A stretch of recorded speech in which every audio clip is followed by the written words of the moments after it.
우리 사도신경으로 신앙 고백하시겠습니다. 나는 전능하신 아버지 하나님 천지의 창조주를 믿습니다. 나는 그의 유일하신 아들 우리 주 예수 그리스도를 믿습니다. 그는 성령으로 잉태되어 동정녀 마리아께서 나시고 본디오 빌라도에게 고난을 받아 십자가에 못 박혀 죽으시고 장사된 지 사흘 만에 죽은 자 가운데서 다시 살아나셨으며 하늘에 오르시어 전능하신 아버지 하나님 우편에 앉아 계시다가 거기로부터 살아있는 자와 죽은 자를 심판하러 오십니다. 나는 성령을 믿으며 거룩한 공교회와 성도의 교제와 죄를 용서받는 것과 몸의 부활과 영생을 믿습니다. 아멘. 우리 찬송가 456장 찬송 하나님께 드리겠습니다. 456장입니다.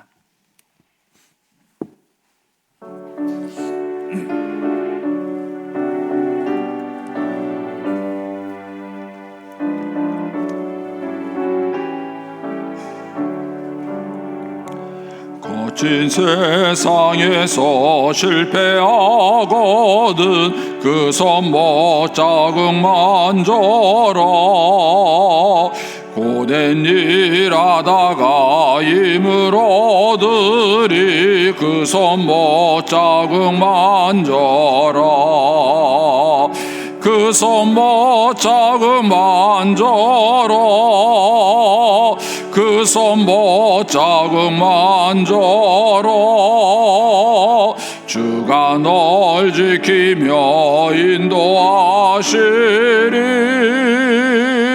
그 손못 자국만 져라. 내가 어둠 속을 걸어갈 때에 그 손못 자국만 져라. 주가 참 평안을 내게 주시리 그 손못 자국만 져라. 그 손못 자국만 져라.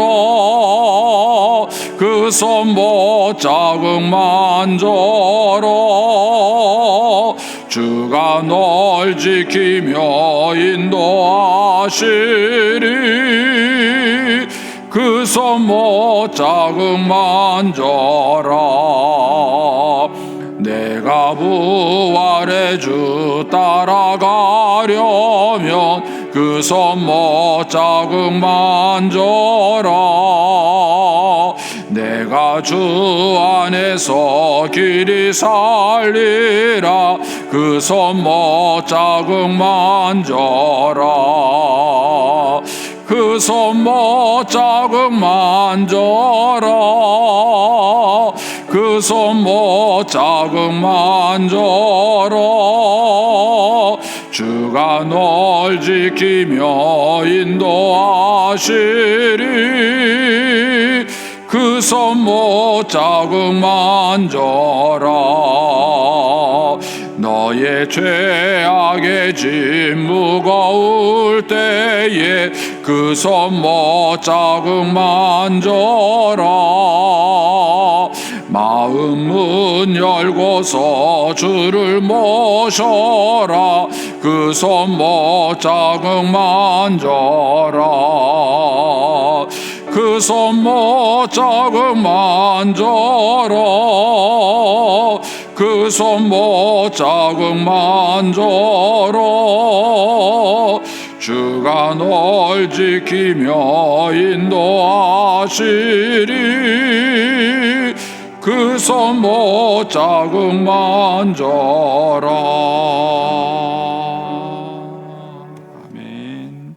기도하겠습니다. 좋으신 아버지 하나님 은혜를 감사합니다. 지난 간밤에도 저희들을 주님 품 안에서 편히 쉬게 해주시고 또 이 새벽에도 저희들을 주 앞에 불러주심을 감사합니다. 물을 떠난 고기가 살 수 없음과 같이 저희가 주의 은혜가 없이는 살 수 없음을 고백합니다. 이 새벽에도 말씀과 기도 가운데 저희들을 만나주시며 주의 성령으로 충만케 하여 주시옵소서. 이 새벽에도 주님께 일천번째 예물을 올려드립니다. 믿음으로 순종으로 감사로 드리는 예물을 주님께서 기뻐 받으시며 약속하신 하늘의 복과 땅의 복으로 충만하게 채워 주시옵소서. 주의 은혜로 종의 가정들을 형통케 해주시며 그 자녀들을 축복하여 주시옵소서. 예수님의 이름으로 축복하며 기도하옵나이다. 아멘. 우리 오늘 아침 말씀은 욥기 8장 8절에서 22절까지 말씀입니다. 욥기 8장 8절에서 22절까지 말씀입니다. 우리 같이 봉독하겠습니다. 청하건대 너는 옛 시대 사람에게 물으며 조상들이 터득한 일을 배울지어다. 우리는 어제부터 있었을 뿐이라 우리는 아는 것이 없으며 세상에 있는 날이 그림자와 같으니라. 그들이 내게 가르쳐 이르지 아니하겠느냐? 그 마음에서 나오는 말을 하지 아니하겠느냐? 왕골이 진펄 아닌 데서 크게 자라겠으며 갈대가 물 없는 데서 크게 자라겠느냐? 이런 것은 새순이도다 아직 뜯을 때가 되기 전에 다른 풀보다 일찍이 마르느니라. 하나님을 잊어버린 자의 길은 다 이와 같고 저속한 자의 희망은 무너지리니 그가 믿는 것이 끊어지고 그가 의지하는 것이 거미줄 같은즉 그 집을 의지할지라도 집이 서지 못하고 굳게 붙잡아 주어도 집이 보존되지 못하리라. 그는 햇빛을 받고 물이 올라 그 가지가 동산에 뻗으며 그 뿌리가 돌무대기에 서리어서 돌 가운데로 들어갔을지라도 그것에서 뽑히면 그 자리도 모르는 체하고 이르기를 내가 너를 보지 못하였다 하리니 그 길의 기쁨은 이와 같고 그 후에 다른 것이 흙에서 나리라. 하나님은 순전한 사람을 버리지 아니하시고 악한 자를 붙들어 주지 아니하시므로 웃음을 내 입에 즐거운 소리를 내 입에 채우시리니 너를 미워하는 자는 부끄러움을 당할 것이라. 악인의 장막은 없어지리라. 아멘. 이 새벽에도 주의 은혜와 축복이 함께 하시기를 축원합니다. 오늘 말씀에는 이제 빌닷이 자기의 주장을 욥에게 설득하기 위해서 이제 조상들의 지혜를 이제 근거로 해서 설득하는 이제 그런 내용을 볼 수 있습니다. 8절에 보시면 청하건대 너는 옛 시대 사람에게 물으며 조상들이 터득한 일을 배울지어다. 그러니까는 선조들 어른들이 말하는 그런 이제 지혜가 있다는 것이죠.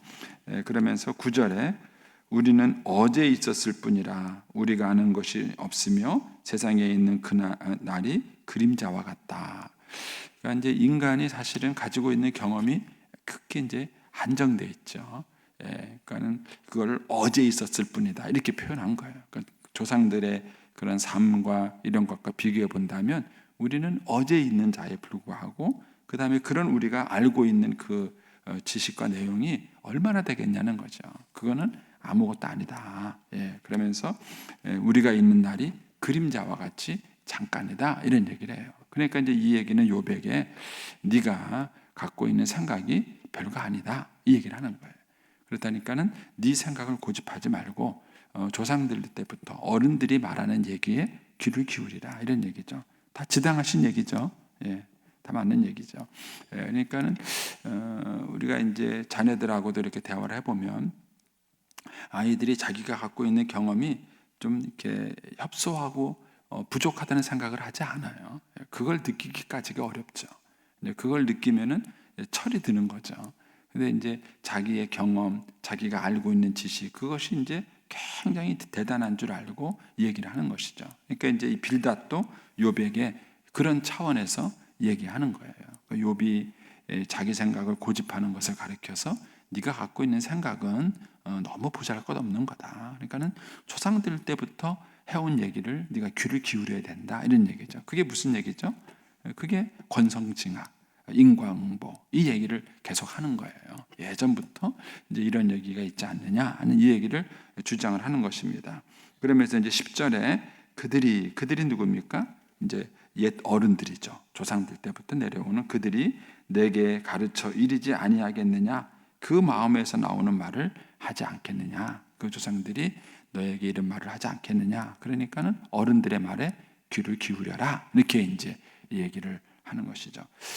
주로 이제 그 어른들이 이제 자녀들에게 설득할 때 잘 쓰는 방법이에요.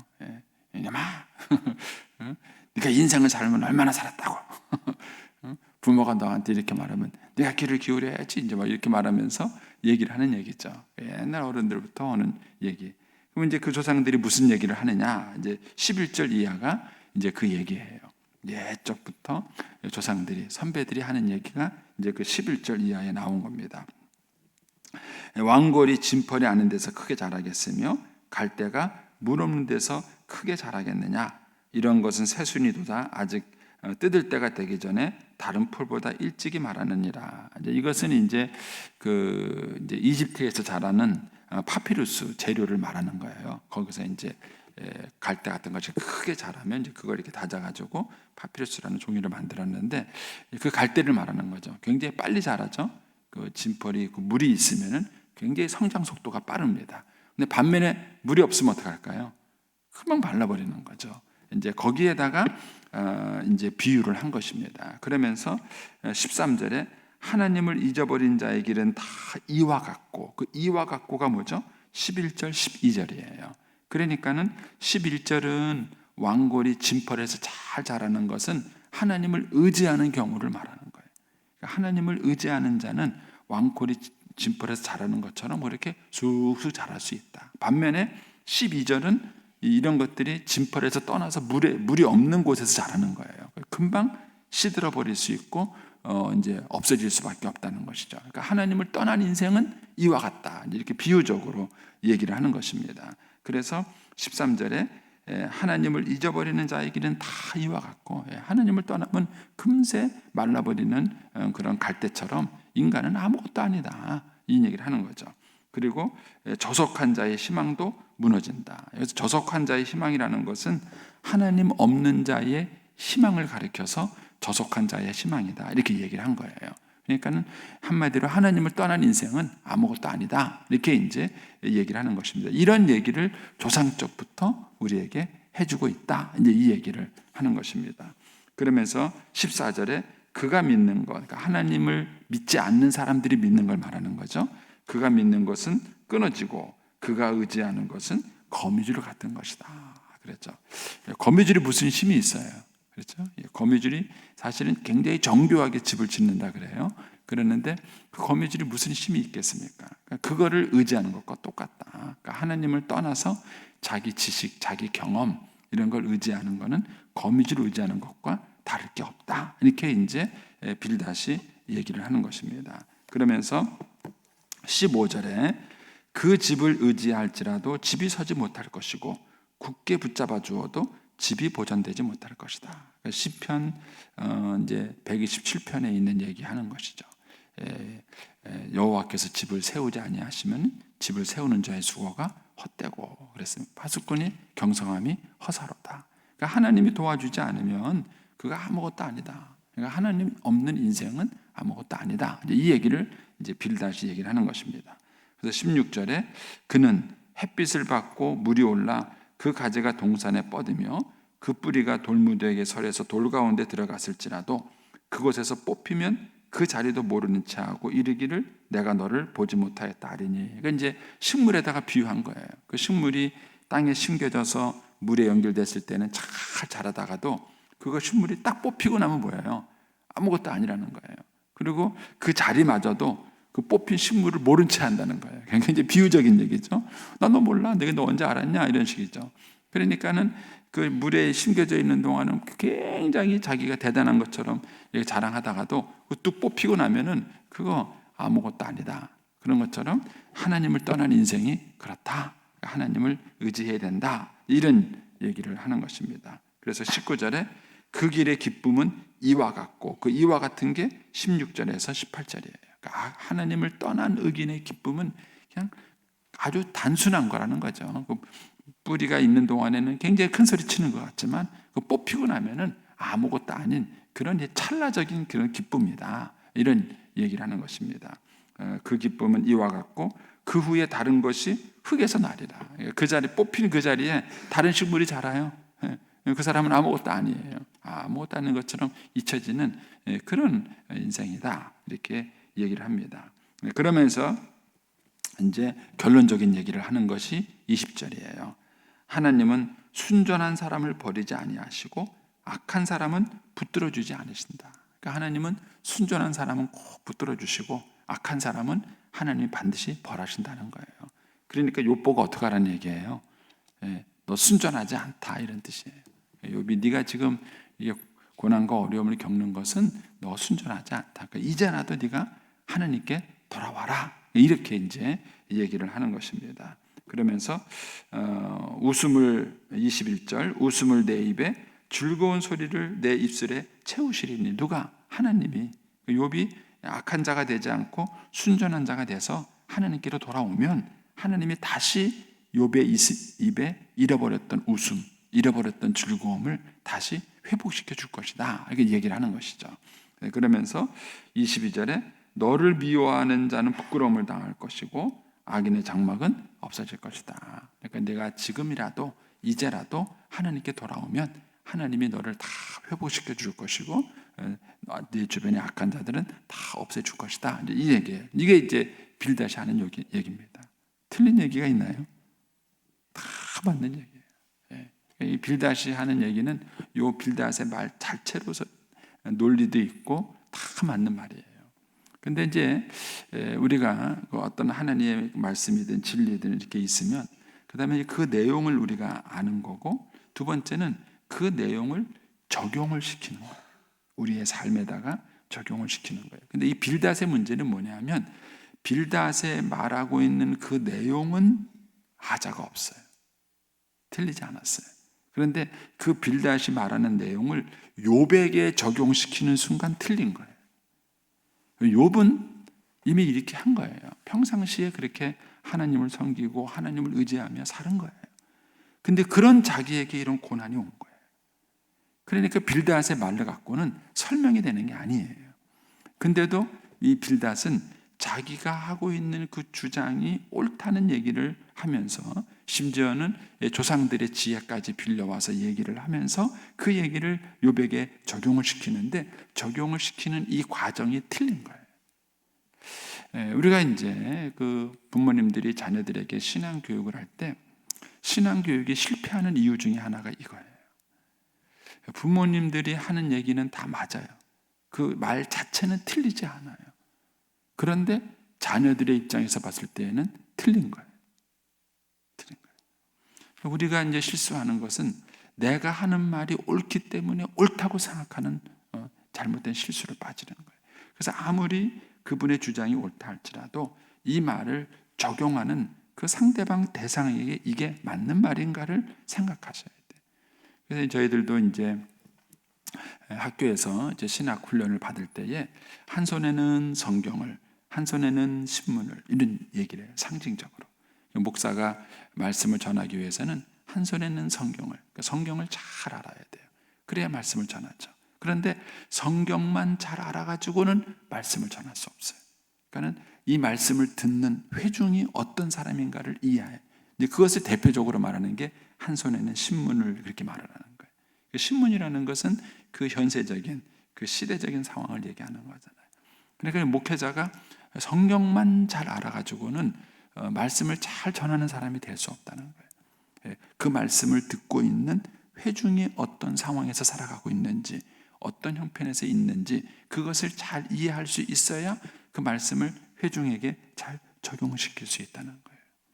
그런데 이제 말씀을 가르치는 사람들이 흔히 범하는 실수 중에 하나가 그럴 수 있다는 거예요. 내가 전하는 말이 옳기 때문에 그것이 누구에게든지 다 적용될 수 있다고 생각하는 오류에 빠질 수 있다는 것입니다. 그래서 자기가 옳게 살아가는 사람일수록 조심해야 돼요. 이제 부모들이 자녀들에게 말을 전할 때 부모들의 말은 대부분 맞는 말일 경우가 많아요. 왜냐하면 일단은 인생의 경륜이 있으시고, 그 다음에 두 번째는 자녀들을 사랑하시기 때문에 부모들이 자녀들에게 하는 말은 대부분 맞는 말일 경우가 많습니다. 물론 다 맞는 경우는 아니지만 대부분 맞는 경우가 많아요. 그런데 이제 부모님들이 틀리는 경우는 뭐냐면은 자녀들을 이해하지 못하는 거예요. 자녀들을 이해하지 못하는 거예요. 그 시대 사람들을 이해하지 못하는 거예요. 따라서 내가 누군가에게 뭘 가르치고 말하고 얘기하기 전에 그 말씀을 듣는 사람이 어떤 사람인지, 그 상대방에 대한 이해가 필요한 거예요. 인간 이해. 그러니까 하나님만 알면 안 되고 하나님을 알면서도 동시에 그 인간 이해에 대한 것들이 필요한 거예요. 근데 이런 부분들이 참 많이 우리가 약하다는 것을 볼 때가 있습니다. 그래서 우리 신자들이 말씀을 가르치든 전도를 할 때, 복음을 전하든 이런 것들을 할 때 우리가 상대방에 대한 이해를 가지고 잘해야 된다는 것이죠. 요즘 그 노방전도 하는 것 때문에 일반 사회인들이 비난이 참 많아요. 뭐 인터넷에서나 이런 데 보면은 기독교인들을 비난하는 게 참 많은데, 그 사람들이 비난하는 태도는 내용을 비난하는 게 아니에요. 내용을, 우리 그리스찬들이 전하는 복음의 내용을 비난하는 게 아니라 복음을 전하는 방식을 비난하는 거예요. 방식을 비난하는 거예요. 그러니까 그 사람들이 상대방의 입장은 생각하지 않고 자기 입장에서만 막 말을 하는 이런 스타일에 대해서 그들이 비난하고 지적을 하는 것이죠. 이런 면에서 오늘 이 빌닷의 얘기는 참 말마다 맞는 말이고 그 내용은 옳은 내용이지만, 그러나 이 내용을 욥에게 적용을 시키는 과정에서 욥에 대한 이해가 너무 없었다는 것이죠. 그리고 빌닷이 이런 실수를 하게 된 것은 자기가 고난이 없기 때문에 그래요. 자기가 고난이 없기 때문에. 그 두 달의 복음 선교회를 하신 그 집사님, 목사님이 계셔요. 최수동인가 하는 목사님이 계신데, 이제 이분이 이제 그 옛날에 사우디 거기 공사 현장에 갔다가 두 다리를 잃어버려요. 그래서 이 두 다리가 다 고무다리입니다. 그런데 이제 이분이 다리를 잃어버리고 난 다음에 회개하고 이제 목사님이 되셨어요. 본인 말에 의하면은 이제 그 전에는 잡사였다가 이제 회개하고 이제 목사 됐는데, 이분이 두 다리를 잃고 난 다음에 두 다리 복음 선교회라는 걸 만들어서 주로 병원에 가서 환우들에게 복음을 전해요. 근데 이제 이분의 간증을 들어보면 재밌어요. 자기가 이제 그 병원 가서 이제 병실에서 찬송을 하나 부른대요. 먼저 가서 찬송 하나 부른대요. 그러면요, 찬송 부르는 동안에 또는 찬송이 끝나기 무섭게 막 욕이 날라온다는 거예요. 심지어는 물건을 던지는 사람도 있대. 이 새끼 나가, 네가 뭐하고 막 그런데요.